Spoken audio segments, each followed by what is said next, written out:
Novamente aqui com vocês, professora Liliane Guimarães, do IFTL Campus Palmas, vamos dar continuidade ao aprendizado do Revit.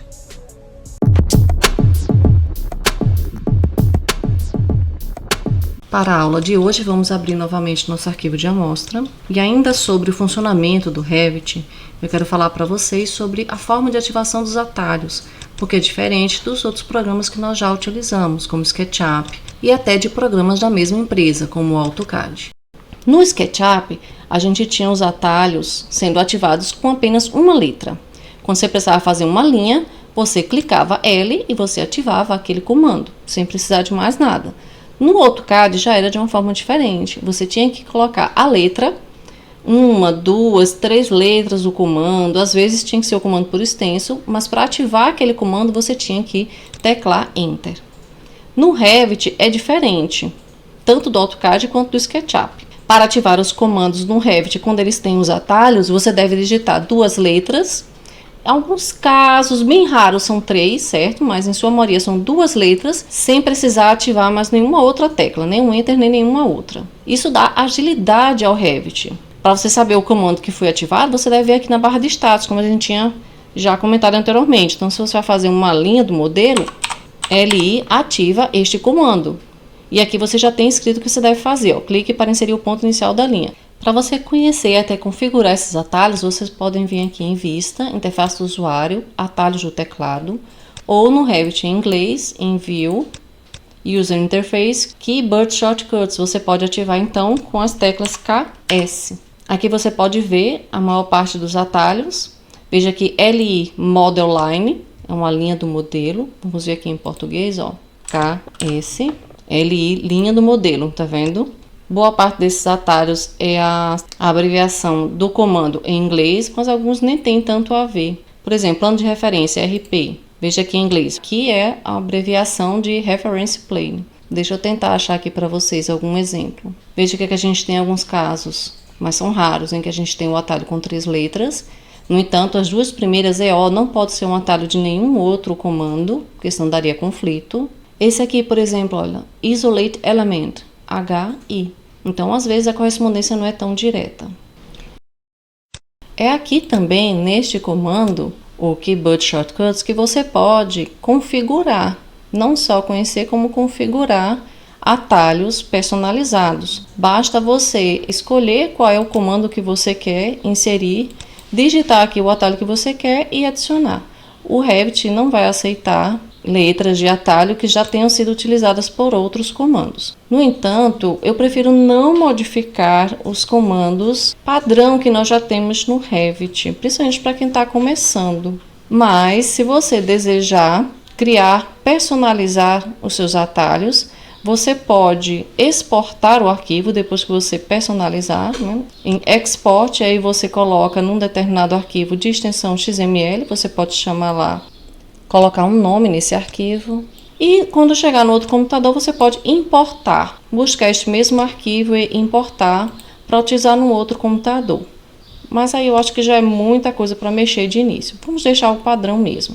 Para vocês conhecerem melhor sobre todos esses comandos, eu vou deixar aqui para vocês o link do site da Autodesk. É muito simples, autodesk.com.br/shortcuts/Revit, com os atalhos de teclado do Revit. Nessa guia de atalhos, está logo aqui embaixo, os comandos estão organizados por categoria, você tem o nome em inglês e você tem aqui a explicação em português. Então, é um guia bem útil, principalmente para quem está começando, para conhecer todos os comandos do Revit. Mas nós temos que estar atentos também, não só à forma de ativação desses comandos, como na forma de encerramento e cancelamento, pois funciona diferente entre os softwares. No SketchUp, nós utilizamos a barra de espaços para encerrar ou cancelar qualquer comando. O ESC a gente utiliza para cancelar etapas de comandos. Por exemplo, eu estava fazendo um comando contínuo como linha, então teclava ESC para cancelar, parar de fazer linhas, mas não saía do comando linha. O Enter a gente utiliza no SketchUp para entrar dados com medidas, coordenadas. No AutoCAD, nós utilizamos o Enter para encerrar ou cancelar comandos. Mas se você não tiver com nenhum comando ativo e você teclar Enter, você repete o último comando utilizado. Mas também serve para entradas de dados, como medidas, coordenadas. A tecla ESC funciona no AutoCAD para cancelar comandos. e também para cancelar etapas de comandos. Da mesma forma que no SketchUp, se tivesse um comando contínuo como linha, a gente poderia parar de fazer linhas, mas não saía do comando linha.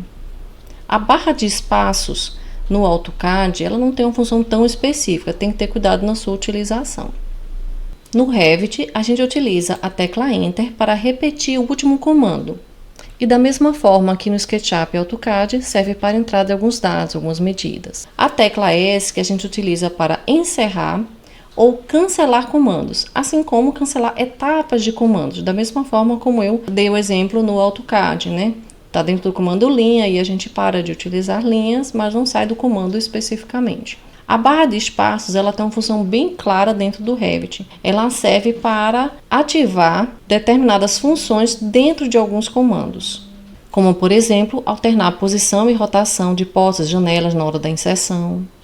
É interessante notar que mesmo em programas de uma mesma empresa, como o AutoCAD e Revit, que são da Autodesk, funcionam de forma diferente, tanto para ativar os comandos como para encerrar.